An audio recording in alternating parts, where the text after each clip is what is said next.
The following content is provided by MIT OpenCourseWare under a Creative Commons license. Additional information about our license and MIT OpenCourseWare in general is available at ocw.mit.edu. Right now, let's pick up with where we were last time. Now, what we wanted to do, if you recall, was to talk about a case in engineering ethics without first talking about ethics and without talking about what engineering is. Okay, let's see what it looks like to have a discussion like that. Then today, I'm going to talk more about ethics. And I will talk about ethics a little bit more as we go along throughout the course, actually. And hopefully what will happen is that you will have a different point of view, even if you don't change your mind about your recommendation, your ethical recommendation. You will have a different way of writing about this case later. So you'll have to see some growth. So this time is highly speculative. I mean for it to be pedestrian. Okay, and we'll do that for as long as it's lively and productive to do it. So why don't we start with a recapitulation of the summary that comes out of the textbook. It's called the B.F. Goodrich case. And then we'll take that summary and we'll talk about it. Then we'll expand the summary with facts. And maybe, Joel, this would be an interesting point for you to throw in some of your experiences with this case. We'll expand it and see if our ethical recommendations or judgments will change. So who would like to start off with a few statements about the summary? Give us a little summary of this case. Yes, go ahead. So the summary in the book tells us that Goodrich won a subcontract to design brakes for the Navy's A-7 aircraft. And they partly won the contract because they had proposed a four-rotor brake design for the traditional five-rotor. So they assigned an engineer named Lawson to do the testing on the four-rotor design, hoping to come up with results that showed that the brakes met the military specifications. In the initial test, Lawson found that the brakes didn't meet specifications. They overheated. But they went ahead with flight testing. Lawson represented Goodrich at the flight testing, and upon landing, the brakes did overheat, but the pilot was okay. Lawson was then told to continue laboratory testing, but with modified constraints on the testing. So they sort of eased the conditions of testing, allowing more time in between tests for the brakes to cool and things like that. Still, the results were not good enough to sort of decide to go with the design, and Lawson's direct managers decided to forge the results. Meanwhile, higher management had decided that the four-rotor design was a failure to go ahead with the five-rotor brake design, but Lawson never knew about that, so he was going along with what his managers told him to do. Finally, when his managers said they were going to forge the results, he and his technical writer colleague reported to the FBI and General Accounting Office and Senate investigation. Want to add something? Anybody want to add something? Yeah, let's talk. Let's add a few things. I want to add something. That the engineers were asked to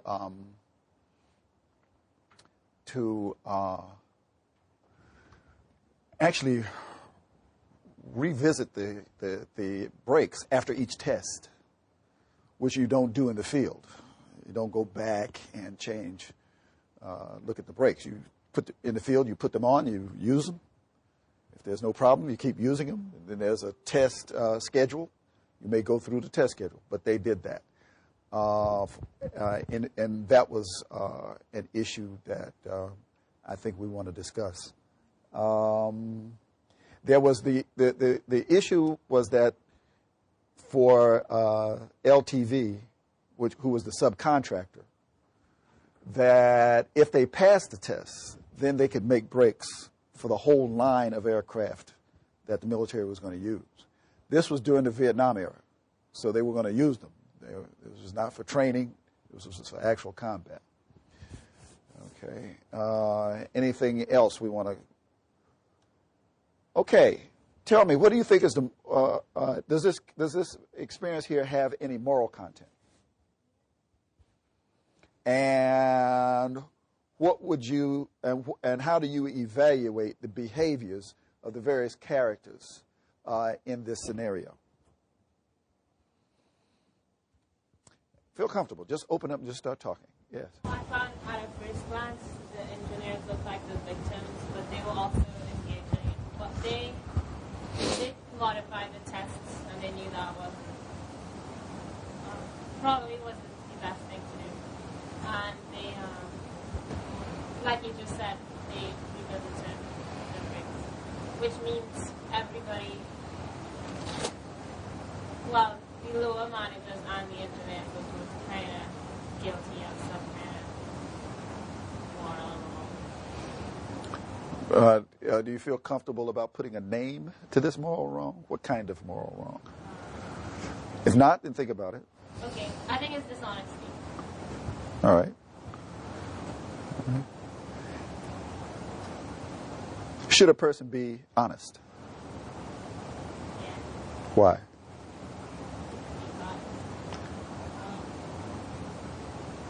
Why? Yes. I think it's lying and wrong. Okay, so so we're talking now about about dishonesty, lying being a form of dishonesty. Yeah, I feel like it's an order. Okay. I think for engineers to be dishonest might be a little bit maybe, you lie from somewhere that's really not, because I feel like their statements have powerful chain, verification that can affect others. Okay. Yeah, one has to think about what happens if the brakes fail. Right. And life is at stake. Yes. That's what I would say the moral wrong was the endangerment of the life that has been lived. In the few facts that we have, Lawson wasn't actually we don't know that he actually said a lie. Right. In fact, never. He just did the modified test and allowed the flight test to happen, but it doesn't say that he said the brakes are great, they're safe. He just sort of didn't say, which I guess you could argue is withholding the truth. I thought it was interesting. One of the things I highlighted was the fact that they mentioned the pilot was never in danger. So I don't know if the author Right. said his life was never in danger, but I still thought it was wrong. No.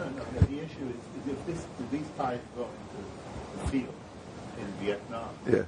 Okay, it's not just the test pilot, but what happens in the next Right. few years with all these brakes, and bad things could happen. Yeah, because you're going to get more pilots involved using the brakes over time. All right? And it's dangerous. Suppose no pilots actually die. Suppose no planes are actually lost for that reason. Nobody's going to feel good that you put them at risk. So it's a question of risk also. All right.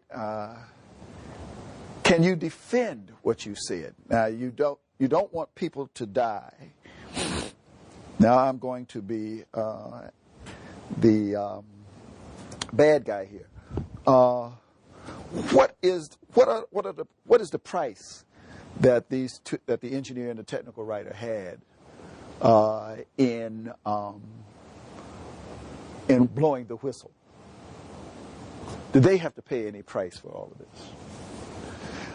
Did they put anything at risk in doing all of that? Can a company make money if the engineers are always blowing the whistle on what they do? Do companies always do these sorts of things when it comes to winning contracts? If they always do it, do they have to do it? Can a company stay in business unless it does these things? Let's entertain all of that. And do you think that there's any moral content to your answer?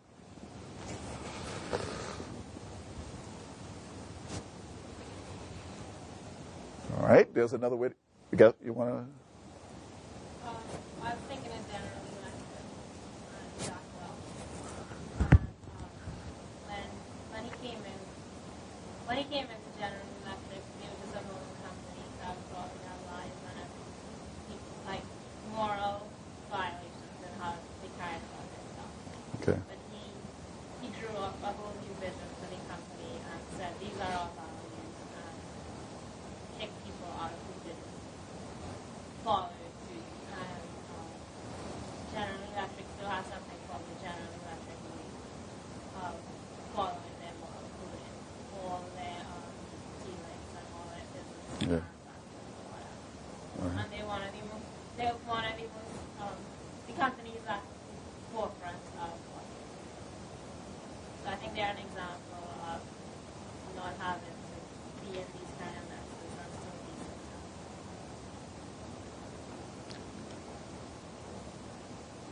All right. I'd like to see more discussion on that. I've done some practical engineering before, and these issues always come up. You know, how can you make that money? All right. Can you always do the right thing? Should you always do the quote unquote right thing? Let's talk about that. Can you always do engineering and be obedient to your views about ethics? All right. That's not a rhetorical question. Think about it. If you don't want to answer it now, we're going to get into it a little bit later before the day is out. Think about it. Can we always do that? Let me press it again, one more time, and then I'll start with some application of ethics. When you said what you said, is that a matter of private ethics for you, or do you think that I should say the same thing? Do you think the rest of us should agree with what you said, or do you think that what you said is just merely defensible?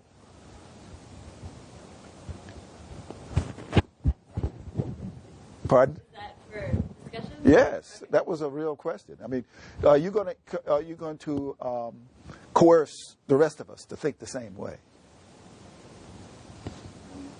Not such a fan of coercion. But I feel like so the moral wrong that I commented on, you brought it up, was the endangerment of lives.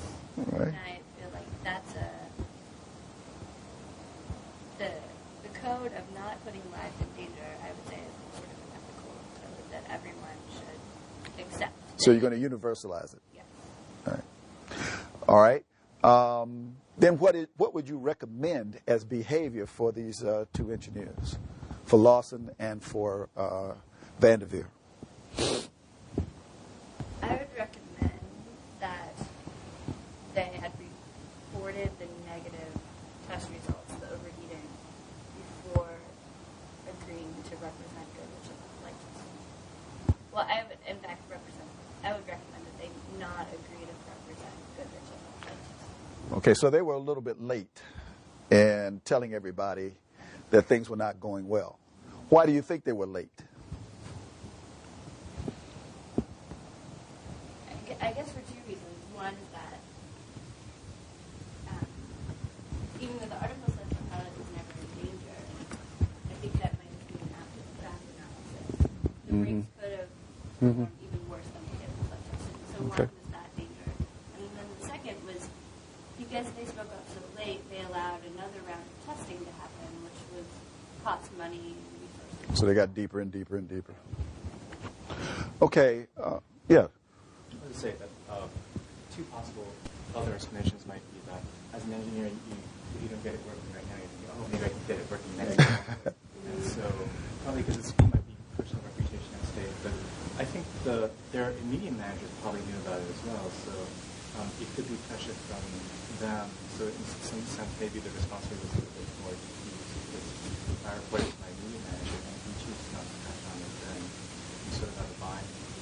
But in terms of an action that they might have been able to do is they might have been able to go above immediate management and negotiate up with management and say, hey, my boss wants me to fabricate this data. Is there something that can be done about that, or what do you think about that? Now, In fact, one question whether in fact there ought not to be a process in the company where these kinds of results, which have potential endangerment and what have you, are floated to the higher. right. Right. And maybe it's not clear that there was such a process. Okay. Certainly something in the culture of the organization. Rather than the right thing. Right. As a matter of fact, that's Studying this in the case of NASA and right. Challenger and what have you, because NASA was told 20 years ago, you got to have a safety culture, you got to have a safety officer, got to do that. Sort of split over time. Right. The budget, the schedule, between the paramount issue and the safety issue. As a matter of fact, yes, culture is now a big issue for ethics, both in NASA and what they call corporate culture problems, like with Enron. They're blaming Enron as having a cultural problem.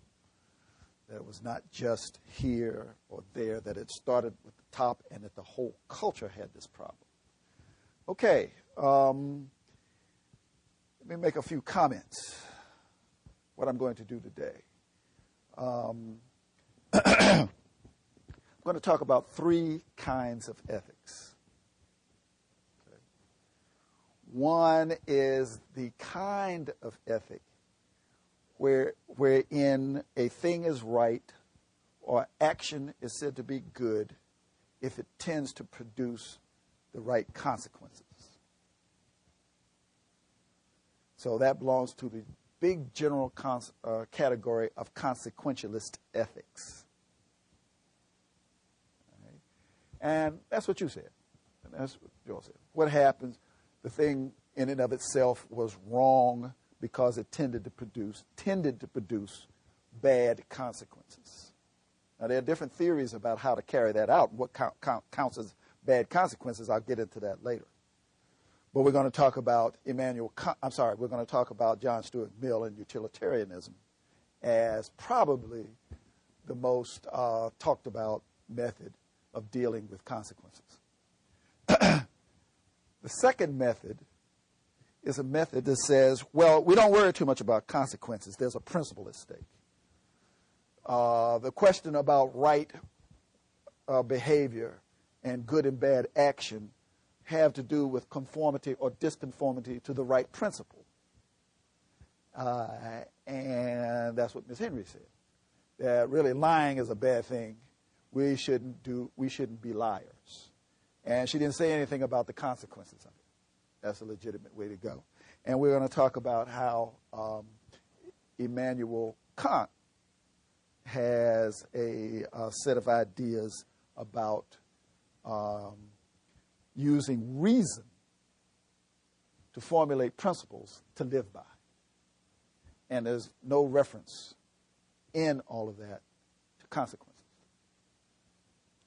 The third approach is generally called virtue ethics, but now is being extended out in discussions to what's called narrative ethics. And what it simply says is that one should not worry too much about principle. One should not worry so much about consequences. One should simply do what a righteous person would do in a situation. What counts as a righteous person? Can that work in all situations? How do you get it to work? Those are the details that we're going to go through as we go along in the course. And we'll get into some of that later. Right now, I want to set up set up those ideas in what I call a world view. So let's get the world view right. And I'm not finished with this A70 case. I'm going to come back to it. Okay? So to do that, you've seen this part before, but I'm not going to go through all of it. I'm just going to go through about 10, 15 minutes of presentations over here. Okay, so we've got to deal with this and maybe some lights. All right. Now, I hope you're entirely confused as to why I did all of this. But let me see. I want to get out of this. Oh, okay. The screen? Yeah. Okay. But what I want you to start with is that we're talking about now a medieval period. This particular pope, Julius II, reigned from 1503 to 1513. It was called the Warrior Pope. And we're talking now about the time when all that we call a university in the Western world was formed. And if you went back to that time and visited the universities, you would know a university. You would know a university when you saw one. You could walk down the street. You would say, "I'm not in a university." You could walk down this other street and say, "I'm in a university." And they were doing. Anybody ever see this film called The Name of the Rose? Yeah. Well, that was about 400 years before this, but you can see that.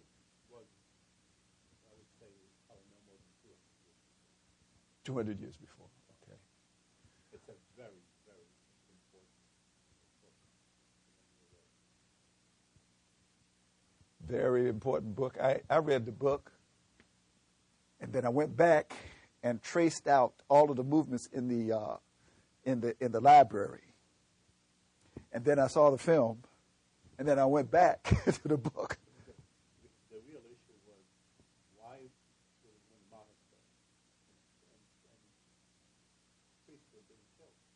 Yeah. And Sean Connery comes in from England to try to figure out what's going on. It turns out the head of the library was killing people. Why? Because they were reading a particular book. What was the book? Aristotle's logic. Right. Philosophy behind this is Aristotle's logic changed the Western mind, become reductionistic. And this guy foresaw that and didn't like the change that he saw was coming. Okay? Yeah. He thought people who are going to read this book are going to make a devastating change in the Western mind, and they should be killed because they might propagate this idea. And you know what? I agree with you.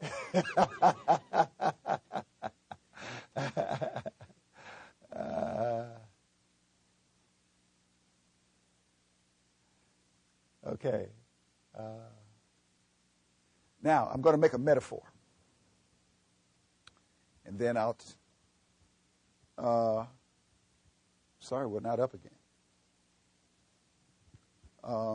Do I need to toggle again? Sorry.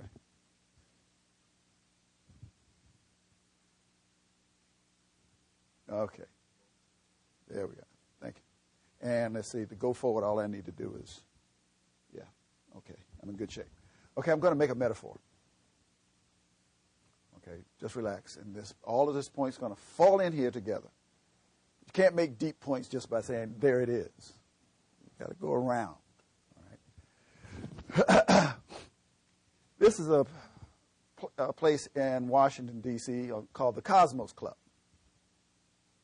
All right. And they have members, and you can go in there and have lunch with a member and dinner with a member. And if you go in to have lunch in this place, the first thing they're going to do is maitre d' or the person in charge is going to write your name down and ask you to wait a few minutes. Okay. They're not holding you up. What they want you to do is to walk around and see pictures on the wall of their members, pictures of their members, past, living, and past. And when you walk around here, you're going to see Nobel laureates, Pulitzer Prize winners, heads of state, all of that when you walk around here. Okay. And then you'll know where you are. Okay. Now, I got a call one day from a man named Bill Wolfe, and he's president of the National Academy of Engineering. And actually, it was his secretary called me and said, Dr. Wolfe would like to have lunch with you. He wants to talk to you about doing something in ethics for the academy.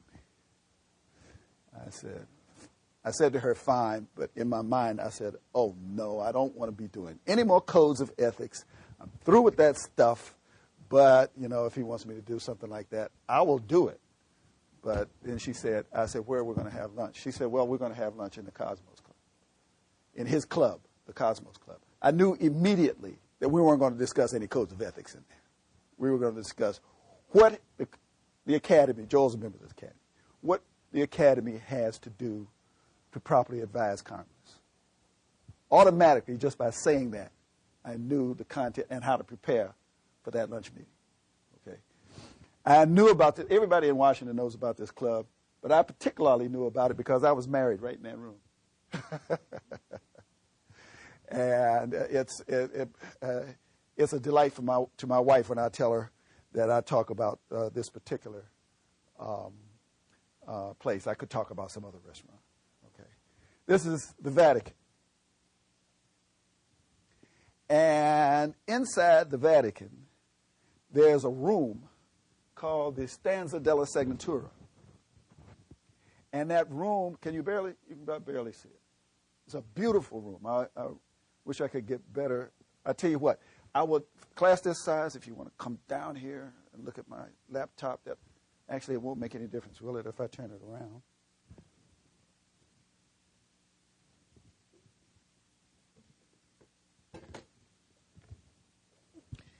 It's a beautiful place. Okay, I've never been there, but I can't wait to go next year. All right. And there are paintings on the wall here that are supposed to do the same thing as those pictures in the Cosmos Club. Tell you where you are. Okay. It's the room. These paintings were made by a painter named Raphael. At the same time that Raphael was making these paintings,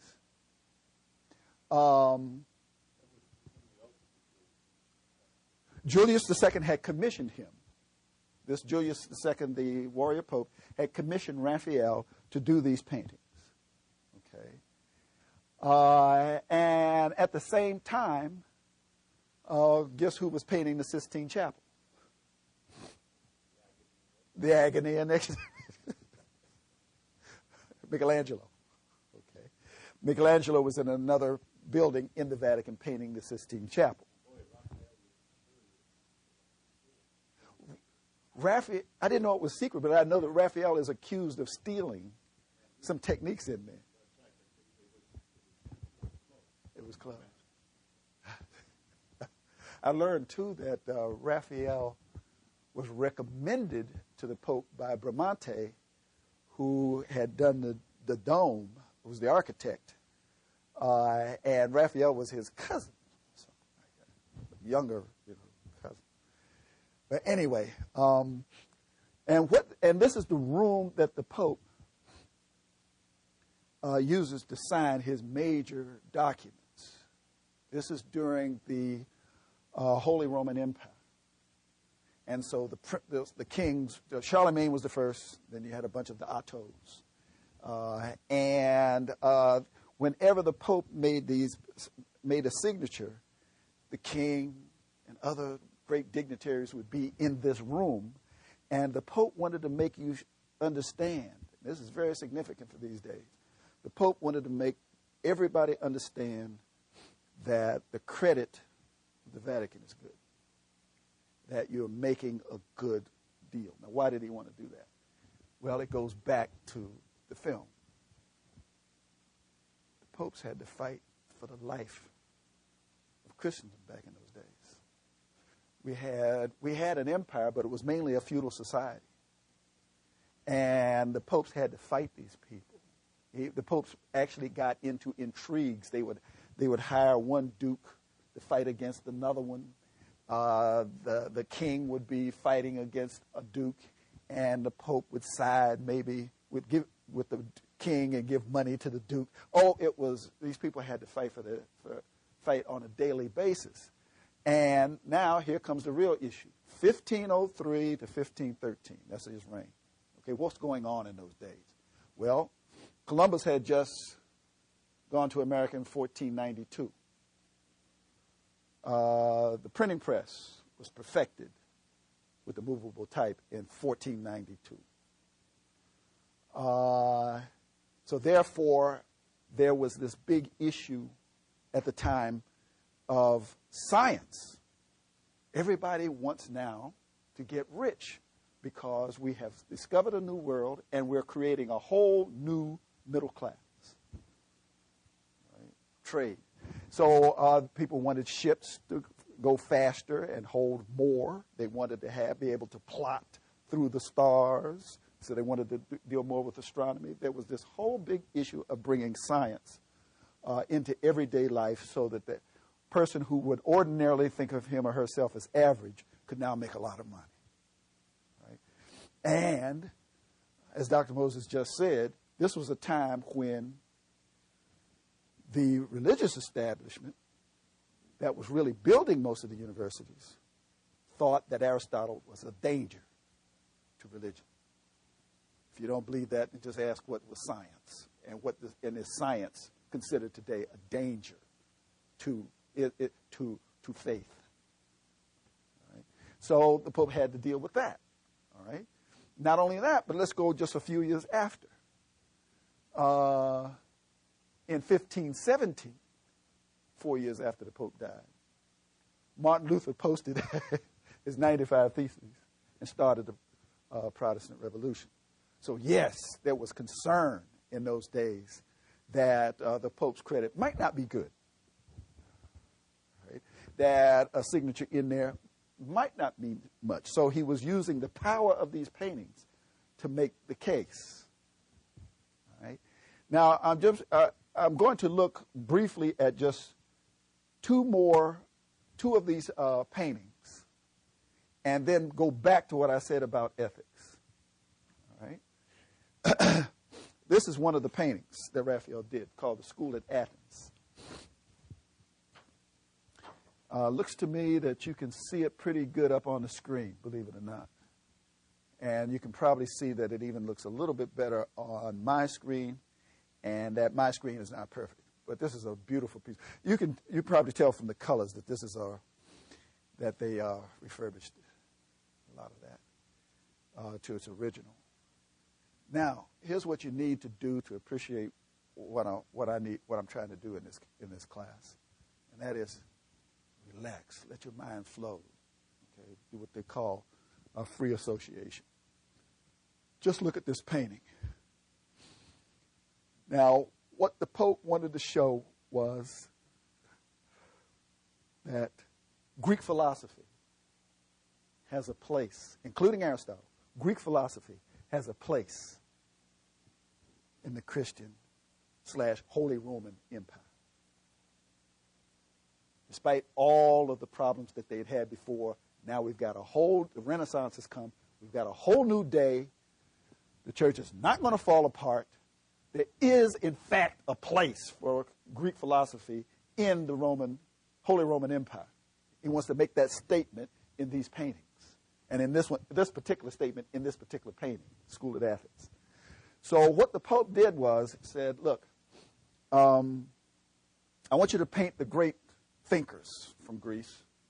And I have friends, I know people that I think were like them. I know a man that I think was very much like Aristotle. So use him as a model. I know a man that looks very much that thinks very much and talks very much like Plato. Use him as a model. I know a person. We'll go down to this village. There's this wise old man down there, and use him as Socrates. And on around. There's some stories about some of these folks. You want to tell one, Joel?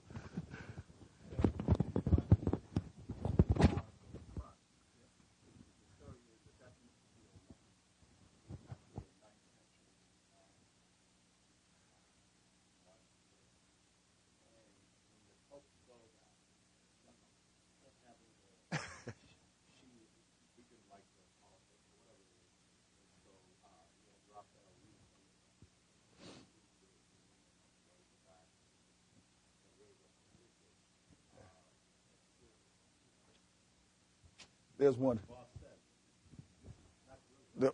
That's right. And all of these people represent someone of note in Greek philosophy, except one, Raphael himself. And that, I think, I think that's him right there, looking out at the rest of us. He paints himself looking out at the rest of us, as if to say, see, I did this.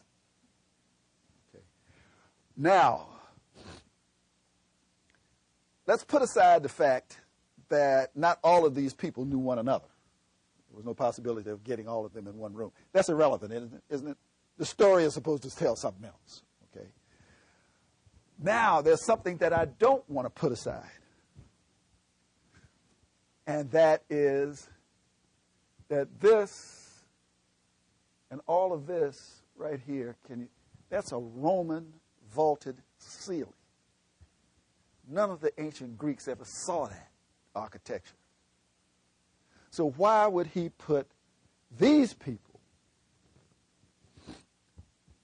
1st, 2nd, 3rd, and 4th centuries BC, into this room? Now be careful here just a little bit. This is part of the actual room. Okay. This is part of the painting. But still, in the painting, he has them in a Roman building. The reason is that he wants to make sure that you understand that not only does Greek philosophy have a place in the Holy Roman Empire, in the Catholic Church, in Christianity, but that Christianity will decide what is good and what is bad and what is that we're going to use in here. Okay. All right. So these people are in this room. Now, what I want you to do is to try to project yourself in this room. Try to see if you can project yourself either as one of these people or as one of yourself, or as just yourself walking around here and talking to Socrates, and introducing yourself to some of the Stoics or some of those people, and just talking with them. What would it be like to sit in there and talk with these people? Well, I can tell you what I want you to see in terms of a contrast. Then we'll come right back to this. Another painting on this wall is that one.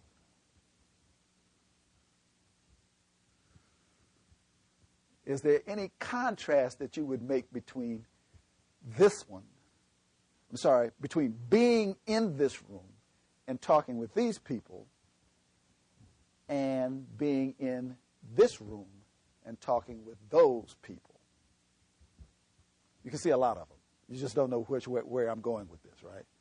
Right. Here's what I want you to see. In this room, you have depicted what I think quite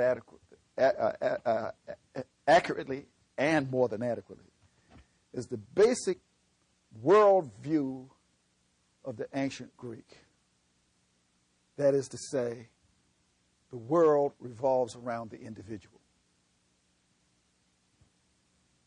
That when you start talking about what is ethical, you start talking about what is good or bad for individuals.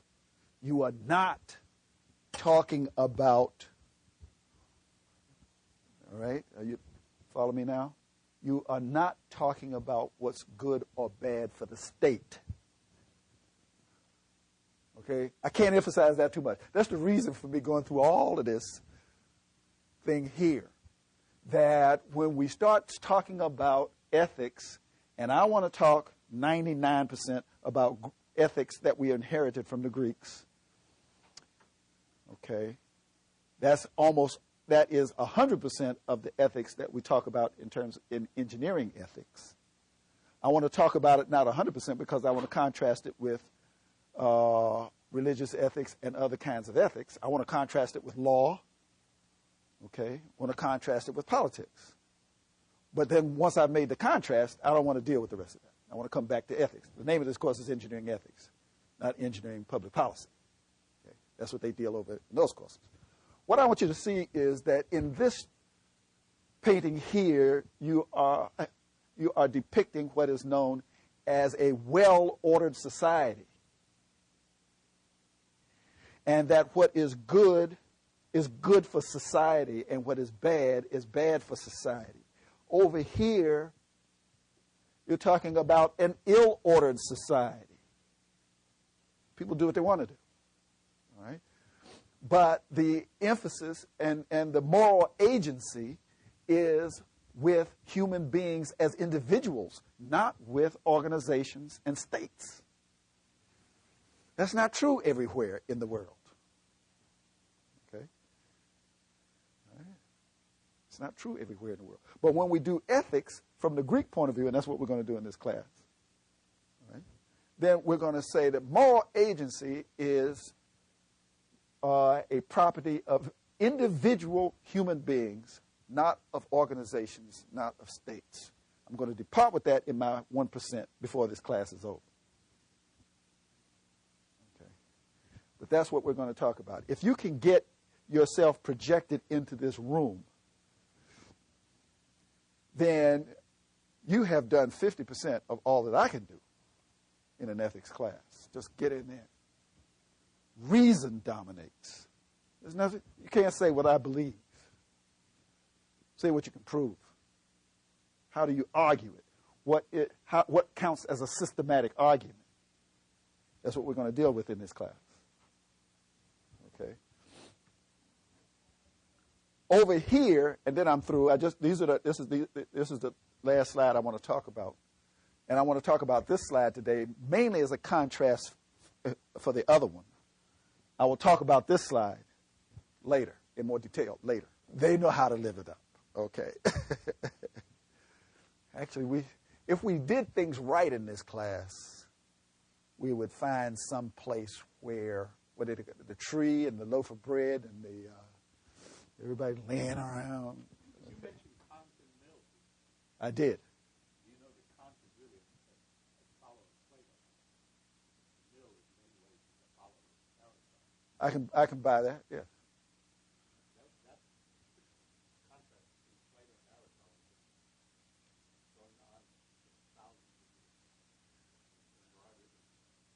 years. We're going to talk. I'll tell you what. I'm going to reserve some time to talk about that before we get out of here. We'll talk about the two of them. Okay, this painting is called The Mass at Bolsena. And what the artist wants you to do, the artist is going to try to focus your eyes and tell you a story.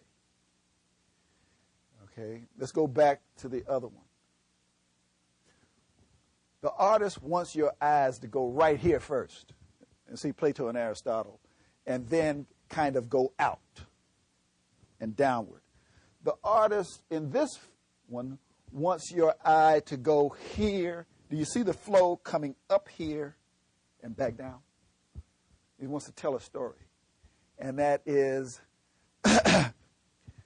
that these women with their children and other ordinary people are being focused on a great event that's being performed here. It's a miracle that is performed here by this priest for the benefit of Julius II, Pope Julius II, the warrior pope, whose seconds are here, and the Swiss guard, you see the sword, is right here.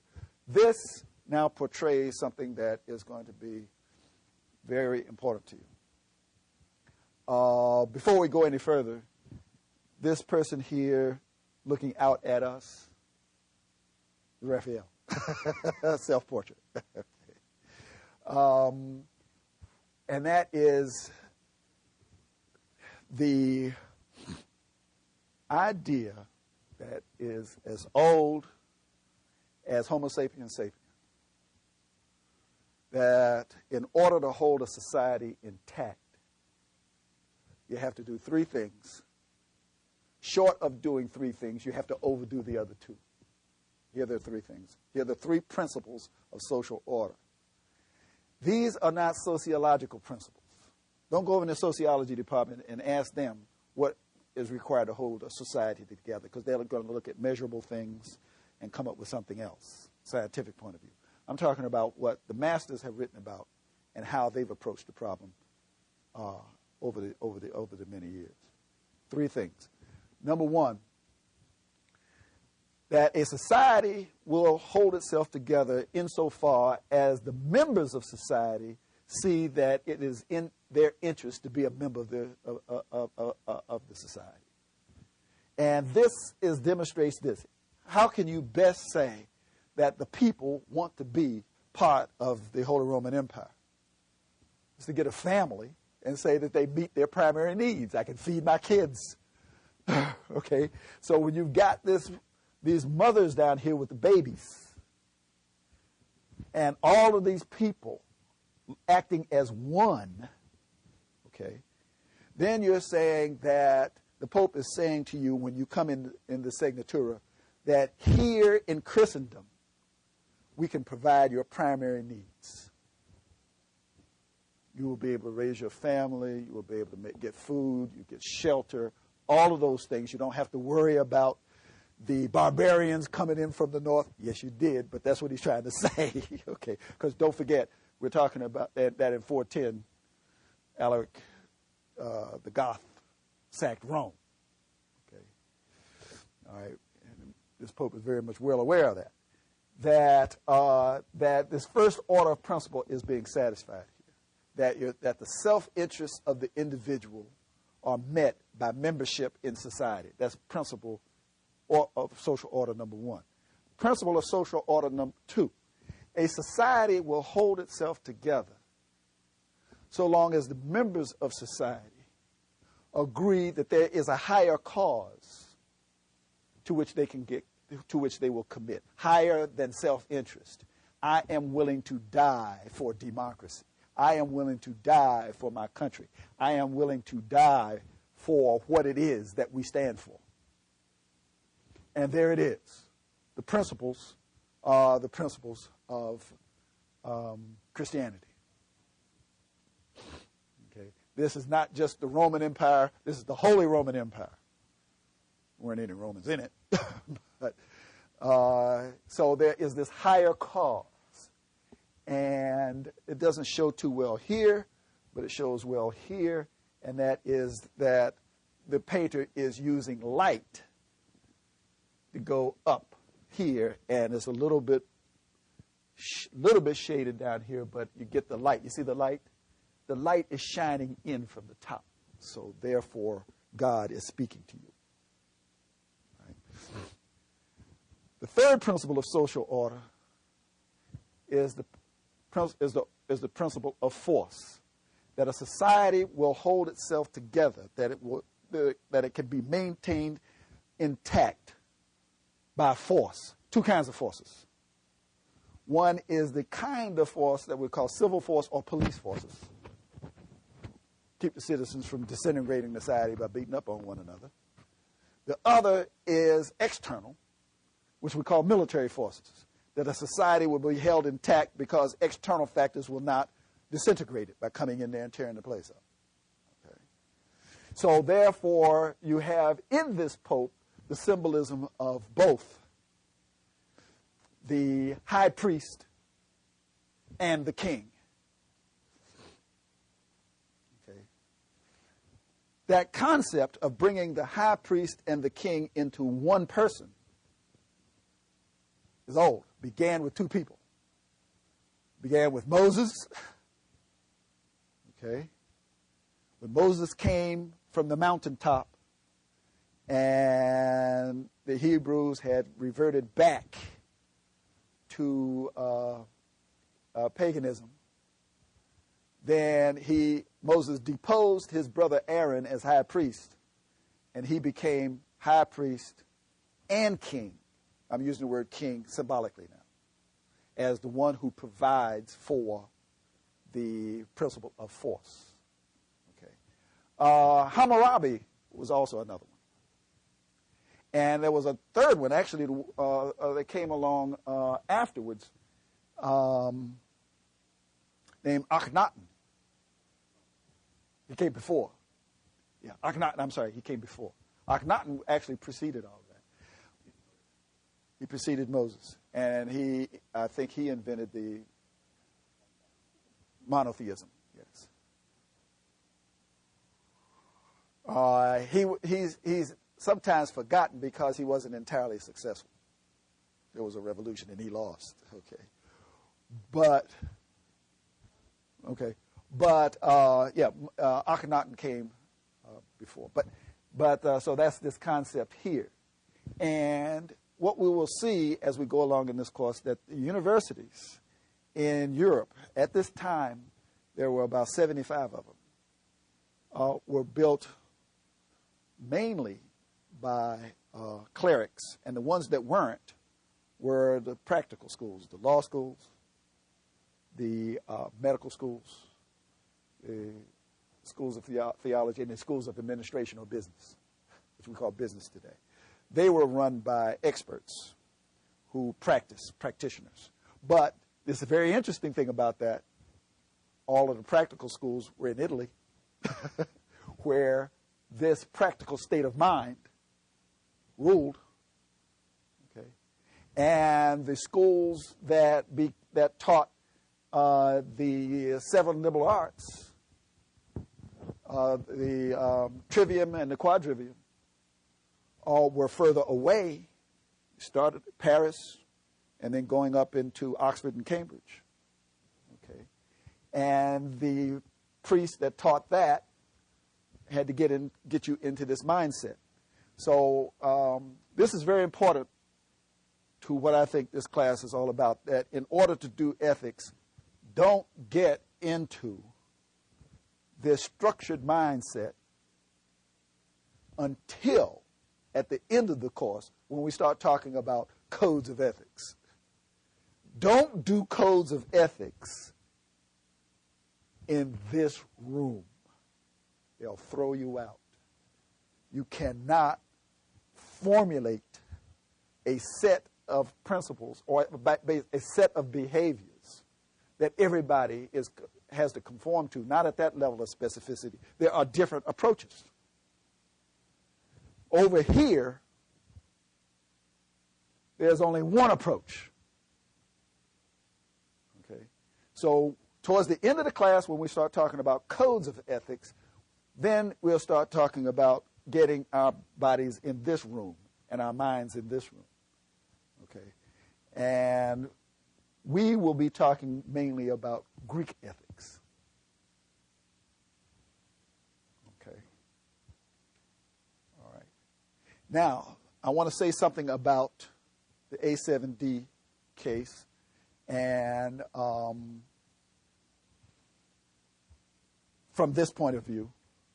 We'll get to the other point of view later. Any questions? Any comments? There's a comment over here.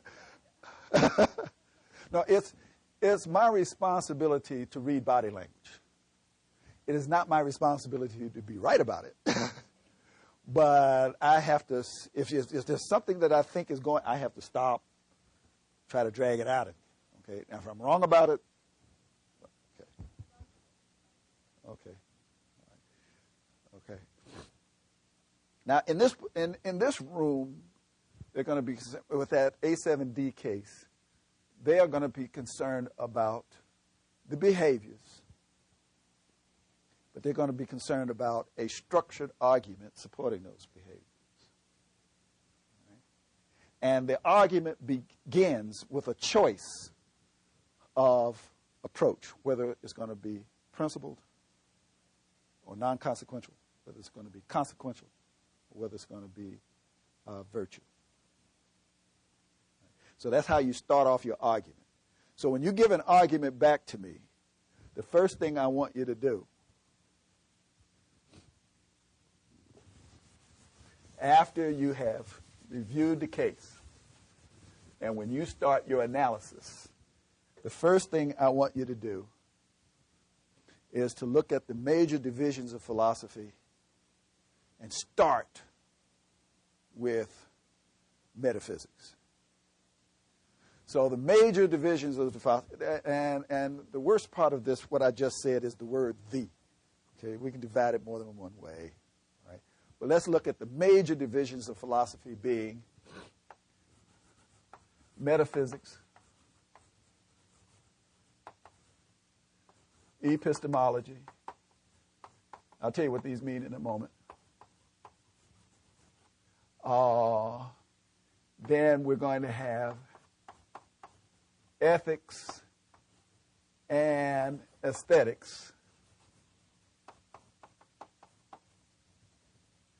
Then we're going to have education. And then in the middle is something that is coming along as new and which I will cover when we start talking about engineering. And we're going to have 2 lectures on engineering. We need to schedule you, Joel, to give your piece. So in those 2 discussions on engineering, we're going to have another one in here. And it's going to be what I'm going to use this term right now, these 2 terms. And even though we may be talking about something called praxeology, occasionally, maybe we'll be talking about other things, but there's another category that we're going to talk about.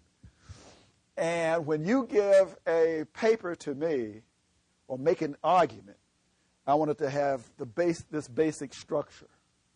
So in metaphysics, I want you to tell me, first of all, what method you're using, how this method contrasts with other methods, and why you're using your method as opposed to another method.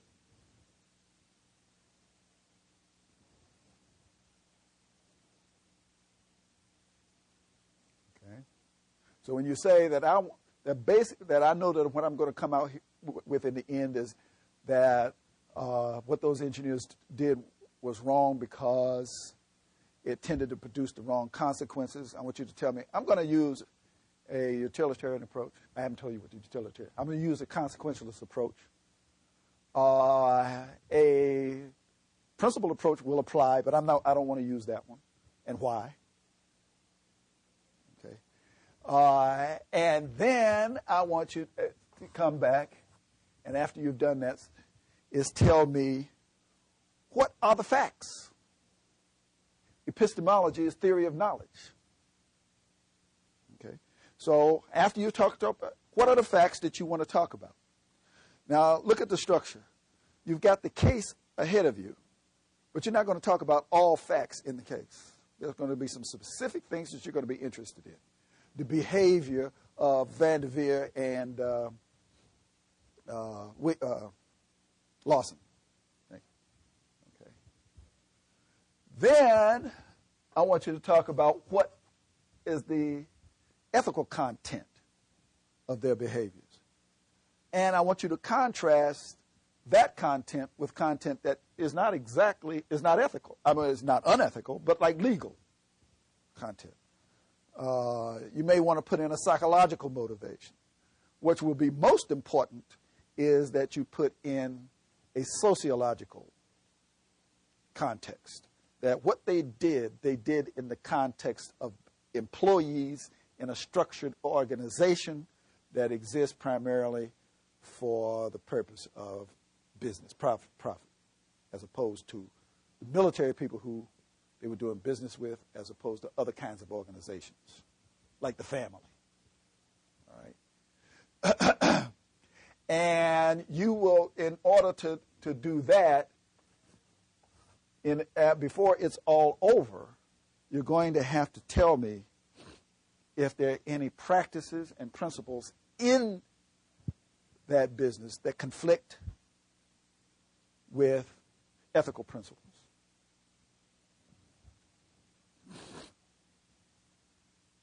And then lastly, I want you to make a statement about education. And I want you to decide how to make that statement.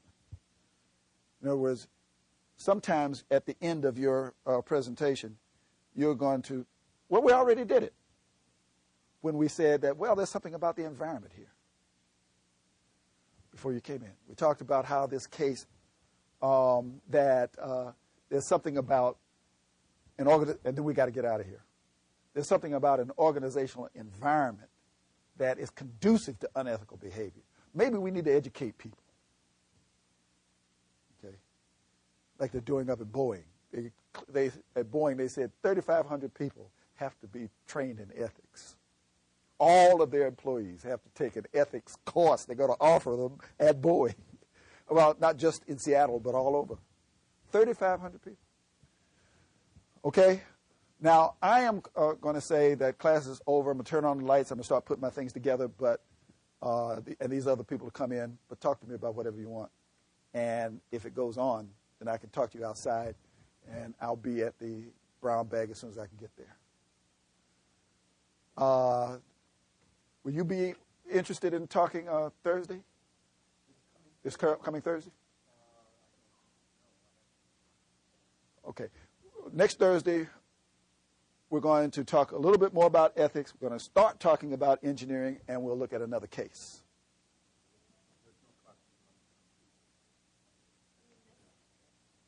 Okay, today is Tuesday.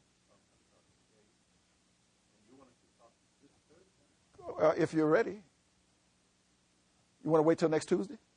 Next Tuesday, I think MIT is a funny notion of Monday scheduled after a holiday, which are taken on Monday. Oh. There's no class. There's no class next Tuesday. Can we do something? No. Okay. We'll decide it.